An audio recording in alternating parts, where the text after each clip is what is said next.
Halo teman-teman semua, apa kabarnya hari ini? Saya berharap kita semua dalam keadaan sehat walafiat dan selalu dalam perlindungan Tuhan Yang Maha Esa. Pada saat ini izinkan saya untuk membahas satu topik penting yang menjadi isu utama di Indonesia bahkan di seluruh dunia, yaitu pandemi COVID-19 yang akan menjadi bahan penelitian saya pada mata kuliah Metodologi Penelitian Sosial. Yang menjadi dosen pembimbing saya adalah Ibu Besti Rohana Simbolon. Kita tahu dari berbagai media online itu awal mula penyebaran virus corona ini alias COVID-19 ini berasal dari Wuhan, Provinsi Hubei di Cina. Dan penyebaran virus corona ini menyebar dengan cepat di berbagai belahan dunia termasuk di Indonesia yang memberikan dampak di berbagai sektor seperti perekonomian, perdagangan, investasi, pariwisata, dan kesehatan.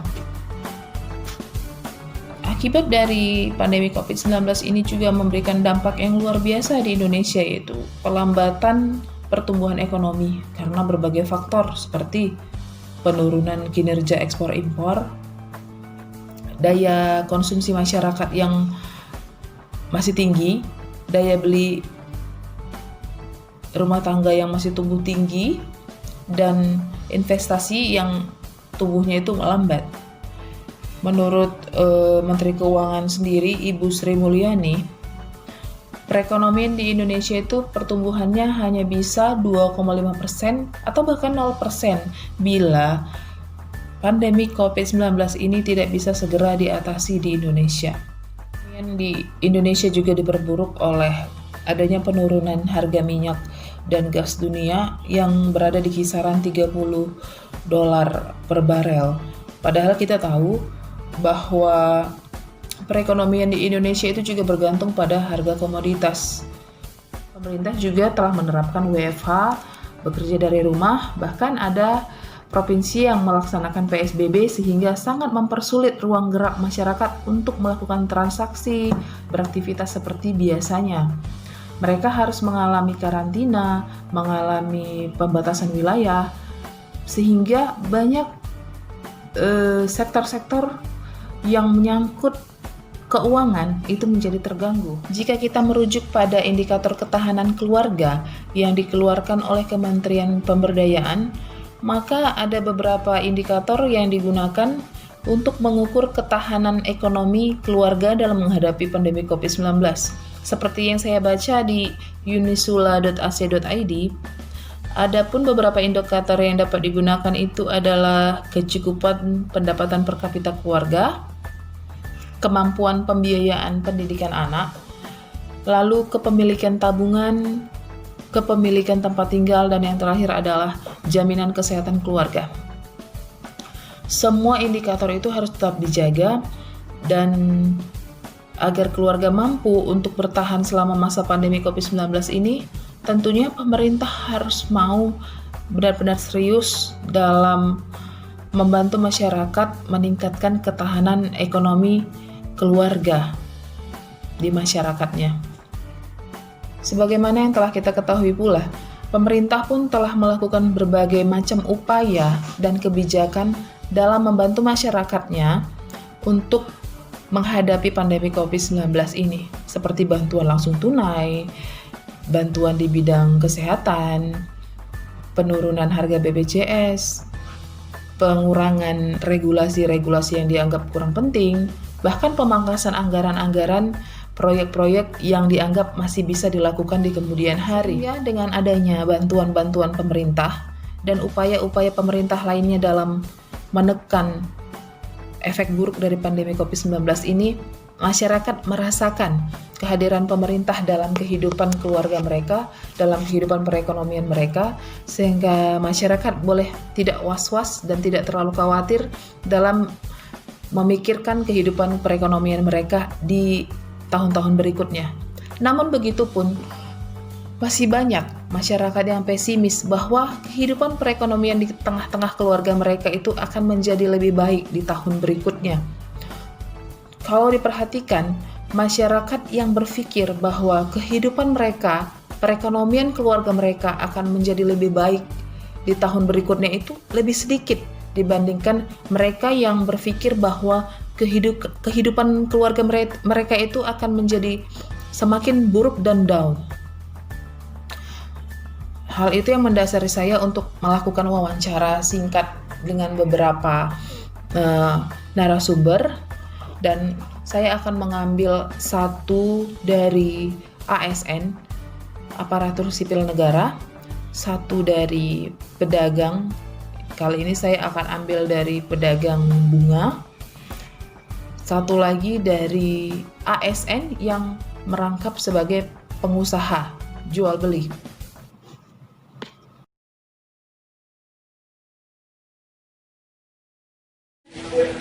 Selamat pagi semuanya. Saya akan mewawancarai atasan saya, Kepala Subbagian dari Kepegawaian Dinas Kebudayaan Kota Medan, Pak Diki Ramadhani, dari ASN-nya untuk memenuhi ujian akhir semester saya di Universitas Jamaah Agung Medan. Judul dampak COVID-19 terhadap pendapatan serta income masyarakat di Kota Medan. Beberapa bulan ini kita menghadapi COVID-19, kita harus mengikuti protokol pemerintah, kita harus WFH, bekerja dari rumah, dan harus semuanya. ASN yang kita tahu gaji kita, pendapatan kita itu sangat tertutup dan jelas. Sementara akibat dari pandemi COVID-19 ini kan kita memiliki banyak pengeluaran tak terduga, mulai dari obatan, vitamin, masker, segala macam, agar kita tidak tertular banyak yang ini. Dan apa yang kira-kira Bapak lakukan selama beberapa bulan ini untuk memenuhi kebutuhan daripada keluarga dan tetap menjaga kondisi. Dari segi pendapatan sebenarnya kita sudah punya pendapatan per bulan. Kalau untuk caranya saya ini saya langsung memenuhi kebutuhan sehari-hari. Sebenarnya cara kita membagi pengeluaran yang keluarga kita. Apa ada kegiatan lain yang untuk menunjukkan pendapatan Bapak bertambah? Tidak ada, mungkin karena saya memiliki jabatan struktural sehingga penghasilan saya lebih besar dari PNS yang sangat stuck karena dukungan dari istri saya. Anda sudah memasuki masa new normal. Bagaimana Bapak menanggapinya? Orang-orang sudah berjualan, sudah berkumpul di mall, itu pun pasti ada orang OTG kan, yang dia mungkin sudah reaktif. Bagaimana menurut Bapak menghadapi ini, dan saran Bapak sebagai ASN kepada ASN lain juga kepada saya selaku bawah Bapak, apa yang harus dilakukan agar kita sebagai ASN tidak menjadikan pandemi COVID-19 ini alasan untuk kita jadi masalah. Ya, dengan bukanya new normal kita sangat bersyukur, jadi semua aktivitas berdagang masyarakat itu bisa beraktif lagi sehingga ya kita bisa normal kembali. Rawat khusus di kantor kita sesuai dengan arahan dari wali kota, kita tetap melakukan protokol kesehatan. Jangan dibuat adanya COVID-19 ini kita jadi bermalas-malasan untuk bekerja. Sama-sama kita berdoa semoga diberikan kesehatan.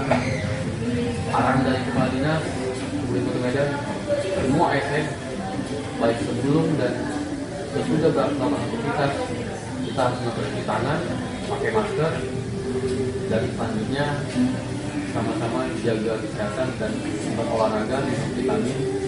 Mungkin itu yang bisa saya sampaikan.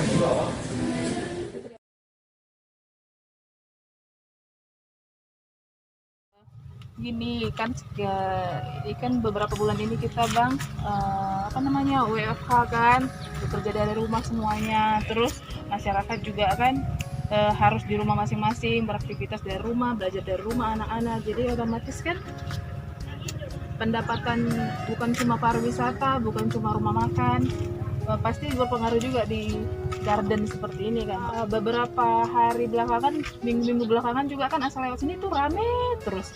Atau gimana menurut Abang efek dari pandemi COVID ini sama jual beli bunga-bunga yang ada di sini gitu? Semakin rame kah gitu, dan kenapa bisa seperti selama itu? COVID ya. Selama Kalau mulai dari selama- bulan 3 sampai bulan 6 ini kan Kalau awal-awal COVID memang harusnya ada berpengaruh. gejolaknya. Tapi sudah 2 bulan kemudian baru mulai lagi dia itu lancar lagi balik. Karena kan banyak juga yang udah dirumahkan, orang itu jadi cari kegiatan lain. Oh, jadi kegiatan sampingan di rumah ya. Kan nggak ada kerjaan di rumah, jadi cari-cari tanaman untuk bikin apa, taman-taman kecil di rumah gitu deh. Jadi kalau menurut abang semakin bulannya meningkat, apalagi sekarang sudah new normal kan, udah mulai bebas, Iya. ini sudah kembali ramai dan malah meningkat ya Bang? Iya. Jadi kalau menurut abang mereka itu nggak takut lagi ya datang ke sini ke Garden untuk belanja, pilih-pilih gitu, nggak Kalau jaga ke sini jarak. nggak terlalu takut. Kenapa? Karena kan di sini kan bukan di kawasan yang ramai, hanya sekedar jalan lihat tanaman gitu. Ya kan itu nggak bukan pusat keramaian. Berarti sampai saat ini tidak terlalu parah lah dampak COVID ini untuk usaha seperti ini bunga-bunga ya Bang. Malah Kalau memang ada pengaruh tapi tidak terlalu berlebihan ya, tidak terlalu parah ya. Oke Bang, makasih ya Bang atas wawancara singkatnya. Terima kasih juga bunga yang cantik saya beli. Sama-sama. Oke. Sore semuanya, pada saat ini saya akan mencoba mewawancarai salah seorang staf ASN di Dinas Kebudayaan Kota Medan yang juga merangkap sebagai bendahara ya Pak ya di Dinas Kebudayaan Kota Medan, dan juga beliau ini memiliki usaha online yang kalau dibilang itu sukses mungkin juga bisa dibilang sukses, karena di masa seperti ini tadi sebelum wawancara resmi seperti ini sempat berbincang-bincang, signifikan agak meningkat ya Pak tingkat penjualannya. Begini Pak, di sini saya mau permisi untuk mewawancarai Bapak untuk memenuhi supaya selesai tugas saya di mata kuliah metodologi kemudian sosial di kampus saya yang berhubungan dengan COVID-19, yaitu dampak pandemi COVID-19 terhadap kehidupan perekonomian, aspek kehidupan masyarakat. Di sini saya mau mengambil dari sisi kita ASN, tapi di sini juga memiliki terserah dia online ataupun tidak, yang penting ini usaha ASN di samping pendapatan dia sebagai ASN. Peraturan pemerintah kita itu harus WFH, bekerja itu harus dari rumah. Kalau kita ASN itu ada seperti SIP atau dibuat SPT ya Pak ya. Dan saya tanyakan Pak di sini, bagaimana pengaruh COVID-19 ini terhadap kehidupan keseharian.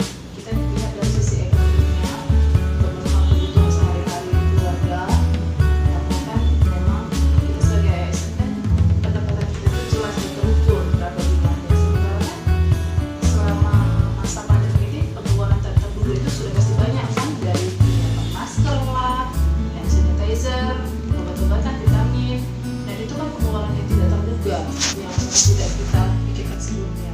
Bagaimana cara Bapak sebagai orang awam untuk menyikapi hal ini, kalau seandainya tidak ada bisnis online itu seperti tadi, dan kalau boleh tahu itu bisnis online atau jual beli Bapak ini setelah ada COVID ini atau memang sebelumnya itu sudah ada aktivitas bisnis sampingan seperti ini? Kalau untuk usahanya jauh sebelum corona sudah dari tahun 2017 mulai aktif online itu 2014. Jadi jauh sebelum ada corona usaha itu sudah ada. Ini untuk yang wira swastanya ya. Dari ASN sendiri dampaknya. Kalau dampaknya dari ASN sendiri pasti banyak lah. Banyak kegiatan yang direlokasi ulang atau ditinjau ulang kembali, diprioritaskan untuk COVID-19. Jadi banyak kegiatan kita ini hampir 70% mungkin kalau aku nggak salah itu dialihkan ke COVID-19, penanganan COVID-19 itu sendiri. Hampir semuanya itu kegiatan besar-besar itu tidak berjalan. Itu dampaknya untuk dinas kebudayaan, tapi untuk dampaknya untuk sebagai staf itu dampaknya artinya ya kita ya jadi kerjanya di rumah. Penghasilan memang untuk sampai saat ini tidak dikurangi. Ya tapi ada kemungkinan bisa jadi dikurangi kalau begini terus keadaannya. Atau kita bercerita tentang staff, itu dampaknya nggak begitu terlalu signifikan karena hanya merubah pola pekerjaan aja, yang bekerja di kantor jadi bekerja di rumah. Nah, kalau untuk dari bendahara seperti saya bilang tadi, banyak kegiatan yang ditinjau ulang atau tidak dilakukan karena anggaran itu kemungkinan besar akan digunakan ke penanganan COVID-19. Itu dari bendaharanya. Kalau dari kewira swastanya, kalau kita lihat banyak wira swasta lain banyak pada ngeluh. Nah, cuman mungkin beda di usaha saya, online saya, untuk jual beli alat musik itu malah naik, tidak terlalu signifikan, memang naik 30% kenaikannya dari sebelum COVID sampai sesudah COVID. Berarti di sini COVID itu tidak terlalu bermasalah ya untuk bisnis jual beli alat musik. Terkhususnya untuk jual beli alat musik, saya jual beli alat musik bekas atau second itu tidak begitu bermasalah. Walaupun sebenarnya entertainer itu kan stok total. Iya. Nah, seharusnya itu berbanding lurus, penjualan turun drastis karena untuk entertainer pun di sama sekali tidak ada kan keramaian, apalagi untuk acara-acara musik kan pasti tidak ada. Nah, seharusnya seperti itu, tapi nyatanya tidak. Mungkin ada kalau analisa saya itu dikarenakan alat yang saya jual itu adalah alat rumahan, alat yang saya jual itu adalah alat yang bisa dimainkan di rumah, jadi tingkat kejenuhan tinggi di rumah bagi orang yang harusnya kerja 3 bulan, 1 bulan ini nggak kerja di rumah terus. Jadi apa hobinya musik, ya beli alat musik, yang penting dia bisa di rumah dan tidak ada yang kurang saya rasa. Berhubungan dengan masalah jual beli, pasti kan berhubungan langsung dengan pembelinya, dengan customernya.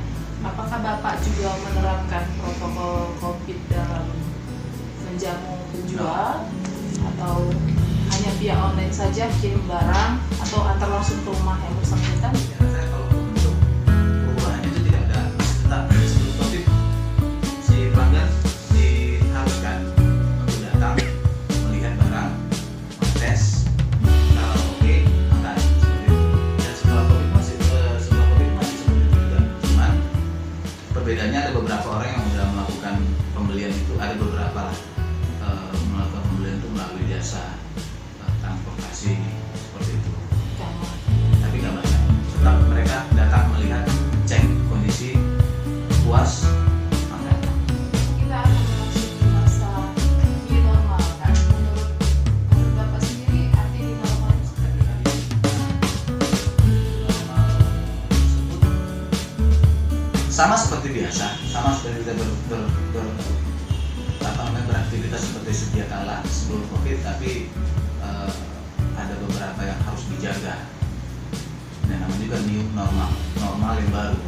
Nah, normal yang baru, normal, tetapi dengan cara yang baru. Kalau menurut saya, jadi ya yang dimana kalau satu bangku itu 3 bisa jadi 2, sesuatu hal yang nggak lazim sebenarnya kan. Biasanya kalau ada 2, terus ada orang masuk ke dalam, biasanya seperti itu. Ini nggak boleh lagi. Ya 2, yang 1 itu memang untuk jaga jarak, kan seperti itu kan, physical distancing kan.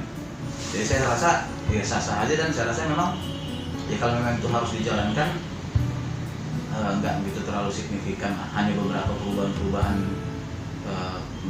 kalau boleh tidak berjabat tangan, cuma itu aja sih. Tapi pada prinsipnya normal. Oke Pak, kalau begitu kan saya juga pernah membaca satu artikel dari media online yang mengatakan kalau perekonomian Indonesia ini akan kembali normal itu di tahun 2022. Sebagai pengusaha bisnis jual beli seperti ini, apakah itu berpengaruh kepada pola pikir Bapak untuk tetap berusaha di bidang yang sekarang Bapak geluti, atau bagaimana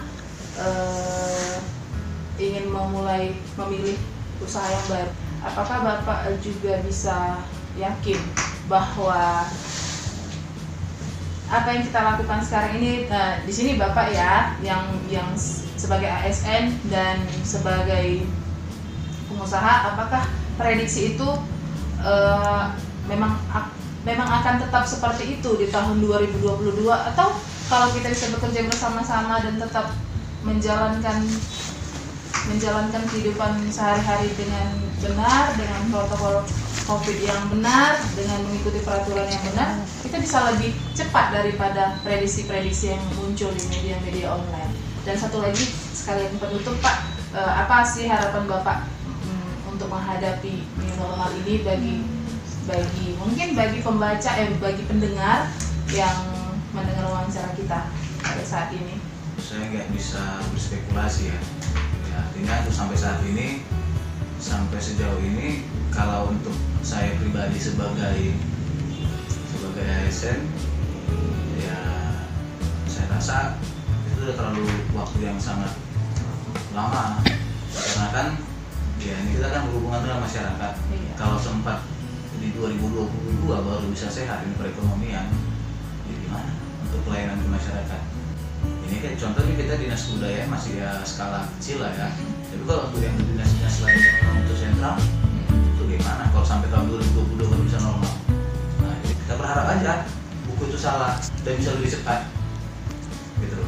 Jadi kalau untuk saya pribadi sebagai wira swasta, 2022 itu baru normal. Apakah tadi gue bilang apakah ada mau berganti usaha gitu ya? Berganti usaha.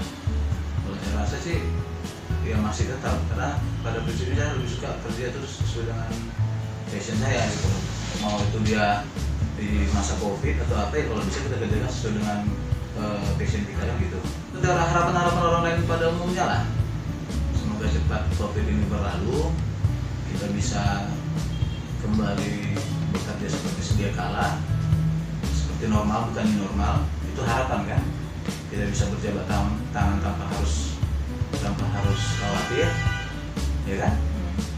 Ya, saya rasa itu harapan masyarakat pada umumnya lah, untuk bisa lebih cepat. Tapi kalaupun memang ya pemerintah sendiri bilang kita udah harus berhadapan atau kita udah harus hidup berdampingan dengan COVID-19 kan gitu kan, ya berarti hampir pupuslah harapan itu kan gitu ya. Ya kita nikmati aja lah new normal ini, sehingga new normal ini nanti kedepannya jadi normal, bahkan nanti normal sebelumnya itu tuh jadi normal lagi menurut kita. Oke, terima kasih Bapak Daniel Sihombing atas wawancara singkatnya. Semoga usahanya lancar, pekerjaannya lancar sebagai ASN juga, dan semoga wawancara singkat ini bermanfaat bagi kita semua yang mendengarkannya. Terima kasih. Dari pembahasan dan beberapa wawancara dengan narasumber, kita bisa melihat bahwa ternyata pandemi COVID-19 itu memberikan dampak yang luas terhadap seluruh aspek kehidupan di masyarakat, dan termasuk perekonomian dan juga keuangan dari lini yang paling kecil, yaitu keluarga. Banyak yang harus merasakan kesusahan karena dirumahkan, dipecat, dan kehilangan sumber pemasukan. Ya, walaupun ada juga beberapa bidang usaha yang omset ataupun keuntungannya mengalami peningkatan. Intinya adalah, apapun kondisi kita pada saat ini, kita harus mampu untuk berpikir kreatif dan jeli, melihat peluang yang ada di hadapan kita, agar dapat menambah sumber penghasilan kita, sumber pemasukan kita, sehingga kita tidak terseret oleh arus ataupun imbas buruk dari pandemi COVID-19. Harapan kita bersama tentunya semoga pandemi COVID-19 ini boleh segera berlalu dan bisa teratasi, agar kita dapat menjaga stabilitas ekonomi keluarga kita terlebih dahulu, yang pada akhirnya meningkatkan stabilitas ekonomi nasional di negara kita.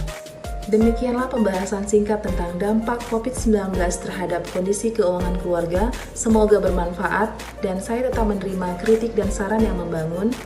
Mari kita jaga diri, jaga kesehatan, jaga keluarga, ikuti aturan protokol anjuran pemerintah, dan semoga kita selalu berada dalam perlindungan Tuhan Yang Maha Esa. Sekian dari saya dan terima kasih.